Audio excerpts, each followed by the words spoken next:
अब आपको समझ में आया मैंने क्या बोला? आपको क्यों नहीं पता चलता? इसलिए नहीं पता चलता क्योंकि आपके लोग इधर उधर जाते हैं, उनसे इंप्रेस होते हैं, उनसे दब जाते हैं। यहाँ ये वोट के कारण दबी हैं, सोचिए। और अब आप एक नज़र डालिए जरा, West Bengal police recruitment board, ये सारे लोग ओबीसी में आए थे साहब, ओबीसी में, ओबीसी की लिस्ट है ये। आइए ओबीसी में देखें कौन कौन है।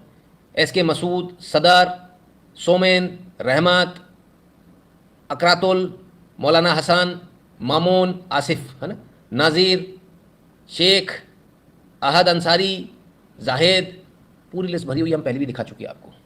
तो सिर्फ बात आरक्षण देने पे नहीं, नौकरी में लाने पर भी, यानी सिस्टम हमारा हो तो कैसे काम किया गया, सिस्टम हमारा हो तो इसके लिए किस तरह से काम होता है, सिस्टम हमारा हो उसके लिए ऐसे काम होता है। पहले आरक्षण नोटिफिकेशन के जरिए लाया जाता है, उसको लागू किया जाता है, ठीक है, और उसके बाद नौकरियां निकाली जाती हैं, हमारे लोग सारे पहुंच जाए अंदर। देखिए इतना वेल ऑर्गेनाइज्ड कोई भी दूसरी कम्युनिटी पूरे विश्व के अंदर मैंने नहीं देखी। आपने किसी ने देखी है क्या?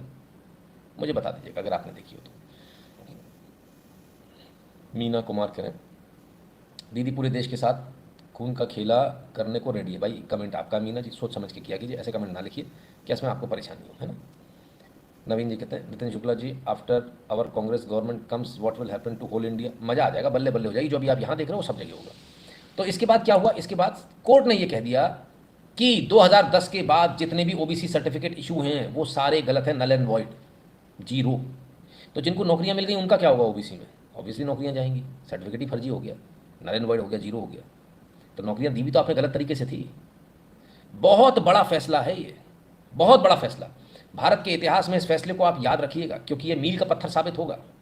इसको समझिए आप, मील का पत्थर ऐसे साबित होगा कि आज एक फैसला आया है और ये आगे जाके यही फैसला तमाम सारे अन्य अदालतों में भी जाएगा कि साहब उस जगह पर जो है इस फैसले को नल एंड वॉइड कर दिया गया था, ओबीसी में मुसलमानों को नहीं जोड़ा जा सकता। कर्नाटक में भी तो किया है ना उन्होंने, वहाँ पर भी मामला जाएगा, वो भी इलीगल साबित होगा।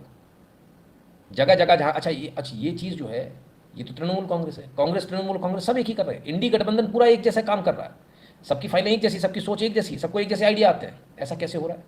ऐसा ऐसे हो रहा है कि बाहर के लोग आपके देश में इंटरफेयर कर रहे हैं, वो आपके यहाँ की पॉलिसीज़ बना रहे हैं, वो आपके यहाँ की पार्टीज़ को, मैंने बताया ना, उपकृत कर रहे हैं, फंडिंग आ रही ना, इसलिए सारा खेल इसका है। इसलिए सबकी एक जैसी स्क्रिप्ट तो चेचक के दाग वाला अंकल कर रहा ना, स्क्रिप्ट तो उसकी है, स्क्रिप्ट चेचक वाले अंकल की है। फिर क्या होगा देखें जरा।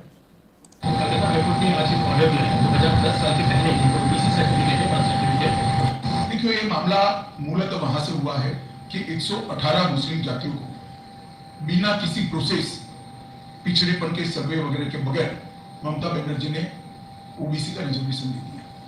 कोई कोर्ट में गया, कोर्ट ने इसका संज्ञान लिया और 2010 से 24 के बीच में जितने सर्टिफिकेट इश्यू हुए हैं इसको अभी स्थगन आदेश देने का काम हाईकोर्ट ने किया है। ममता बनर्जी पिछड़े वर्ग के रिजर्वेशन के ऊपर अपने वोट बैंक के लिए डाका डालकर वो रिजर्वेशन मुस्लिम जातियों को देना चाहती है। मैं हाईकोर्ट के फैसले का स्वागत करता हूं। ममता जी ने कहा हम हाईकोर्ट के फैसले को नहीं मानते।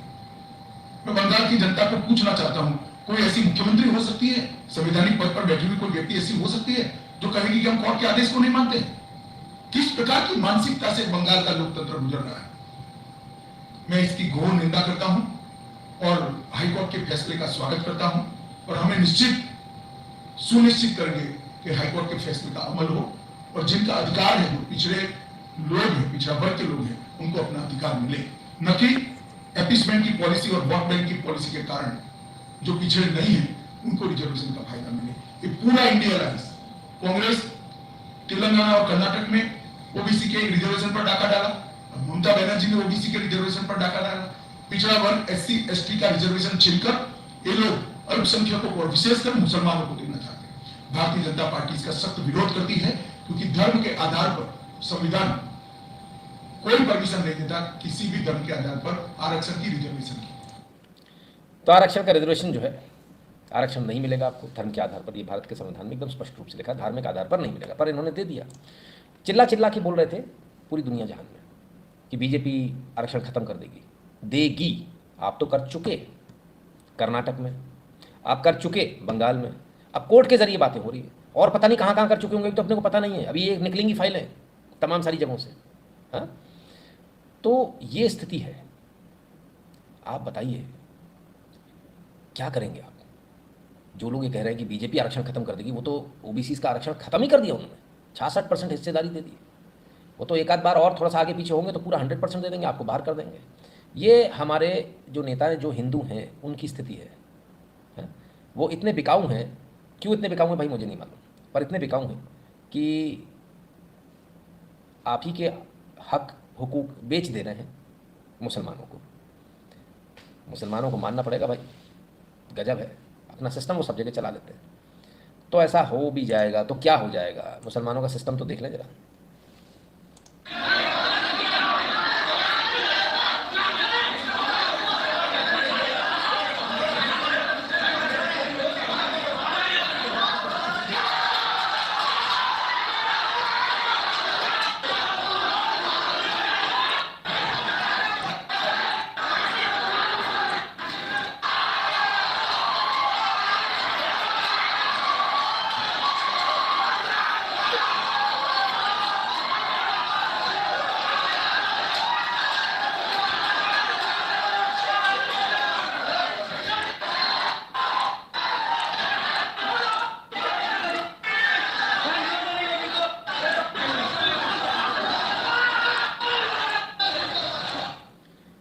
ये हालत है साहब। ये आप जो देख रहे हैं थाने की तस्वीरें हैं, ठीक है। अब इस थाने में दरभंगा बिहार से तस्वीर आ रही है। 3 मुस्लिम महिलाओं को और अन्य लोगों को पकड़ा गया फर्जी वोटिंग करते हुए। सीआरपीएफ ने पकड़ा, भाई वो अरेस्ट तो नहीं करेगा, उन्होंने पुलिस के हवाले कर दिया कि भाई ये है। पुलिस ने इस पर इनको जो है अरेस्ट कर लिया, थाने में रख लिया।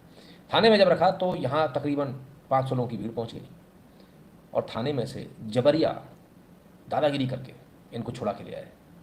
आप वो देख रहे थे, एक्साइटमेंट देख रहे थे, जीत गए, यस कर दिखाया। ये जो चीज़ है ना, ये इनके अंदर है और अब इससे इनको और शय मिल जाएगी। सवाल ये कि क्या फर्जी वोटिंग करने वाले को अरेस्ट करना चाहिए कि नहीं करना चाहिए? अगर अरेस्ट करना चाहिए तो थाने के अंदर रखा हुआ, थाने के अंदर से आप कैसे ले जाओगे? आप जमानत करा के ले जाते, पर खुले में ले गए, कोई कार्रवाई होगी इन लोगों पर? भूल जाइए। और इनको ओबीसी का आरक्षण दिया जा रहा। बात सिर्फ यहाँ तक नहीं है, आप कहीं से कहीं चले जाइए। कहते हैं ना कश्मीर से कन्याकुमारी, तो जरा कश्मीर भी चले।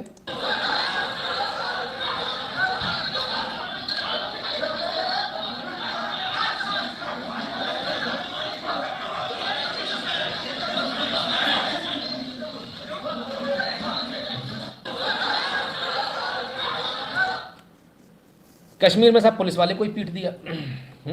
पुलिस के इंस्पेक्टर खालिद फयाज, एसएचओ हैं, टीआई बोलते हैं ना इसको, बारामूला में, उनको पीट दिया पीपल्स कॉन्फ्रेंस पार्टी वालों ने और नाक तोड़ दी। ये दादागिरी चल रही सब जगह। क्या करेंगे आप?